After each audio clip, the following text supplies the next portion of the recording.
আসসালামু আলাইকুম ওয়া রাহমাতুল্লাহি ওয়া বারাকাতুহু। দর্শক, স্ত্রীকে ৬টি নাম ধরে ডাকলে আল্লাহ তাআলা খুশি হয়ে যান। সেই ৬টি নাম রাসূল আকরাম সাল্লাল্লাহু আলাইহি ওয়াসাল্লাম আম্মা জান আয়েশা রাদিয়াল্লাহু তাআলা আনহাকে এবং তার বিবিদেরকে ডাকতেন। আমরা তো অনেক সময় বিবিদেরকে ডাকি জান, কলিজা, ময়না, টিয়া পাখি, কৈতরি, কত কিছু বলে ডাকি, পরাণ পাখি, অর্থাৎ অনেক উপনামে স্ত্রীকে আমরা ডাকি।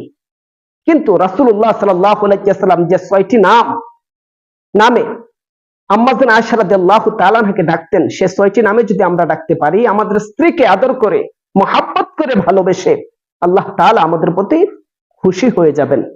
আসুন সর্বপ্রথম রাসূল আকরাম সাল্লাল্লাহু আলাইহি ওয়াসাল্লাম আম্মা জান আয়েশা রাদিয়াল্লাহু তাআলা আনহাকে কি নামে ডাকতেন?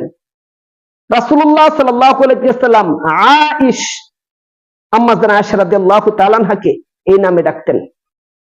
২ নম্বরে যে নামে রাসূলুল্লাহ সাল্লাল্লাহু আলাইহি ওয়াসাল্লাম আম্মা জান আয়েশা রাদিয়াল্লাহু তাআলা আনহাকে ডাকতেন, সেটি হলো হুমায়রা নামে ডাকতেন।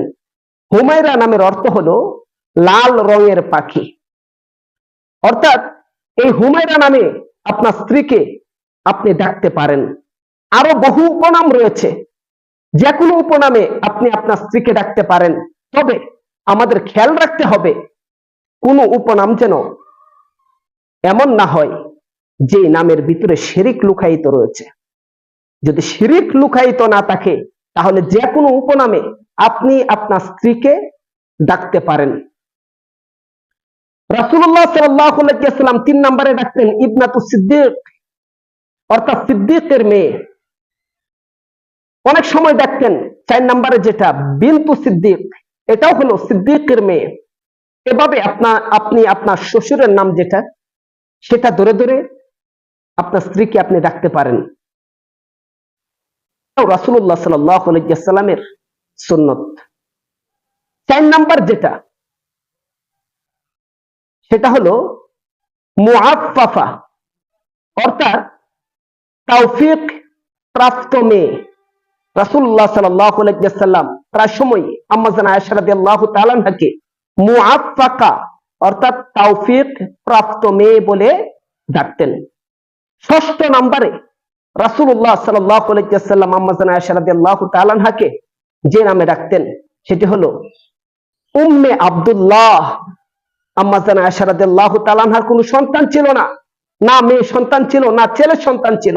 এরপরেও রাসূল আকরাম সাল্লাল্লাহু আলাইহি ওয়াসাল্লাম আম্মা জান আয়েশা রাদিয়াল্লাহু তাআলা আনহাকে ডাকতেন উম্মে আব্দুল্লাহ, অর্থাৎ আব্দুল্লাহর মা বলে ডাকতেন। আমরা অনেক সময় আমাদের স্ত্রীকে ডাকি, নাম ধরে ধরে ডাকি। হ্যাঁ, ডাকতে পারবেন। আমরা অনেক সময় স্ত্রীকে নাম বেটখায়া ডাকি, এগুলা করা যাবে না। অর্থাৎ নাম বিকৃত করে ডাকা কবিরা গুনাহ। এই জন্য খেয়াল রাখতে হবে, যাতে আমরা আমাদের স্ত্রীকে যখন ডাকবো, তখন যেন নাম বিকৃত করে ডাকা না হয়। যদি নাম বিকৃত করে আপনি স্ত্রীকে না, যে কাউকে আপনি ডাকলেন, তাহলে আপনি গুনাহগার হবেন। আল্লাহ তাআলা আমাদের সকলকে এই ৬টি নামে স্ত্রীকে ডেকে স্ত্রী এবং আল্লাহ তাআলাকে খুশি করার তৌফিক দান করুন। রাসূলের সুন্নাহ আদায় করার তৌফিক দান করুন। আলোর পথে টিভি চ্যানেলে নতুন হয়ে থাকলে অবশ্যই চ্যানেলটি লাইক, শেয়ার এবং সাবস্ক্রাইব করে পাশে থাকা বেল আইকনটি বাজিয়ে দিন। জাযাকাল্লাহ।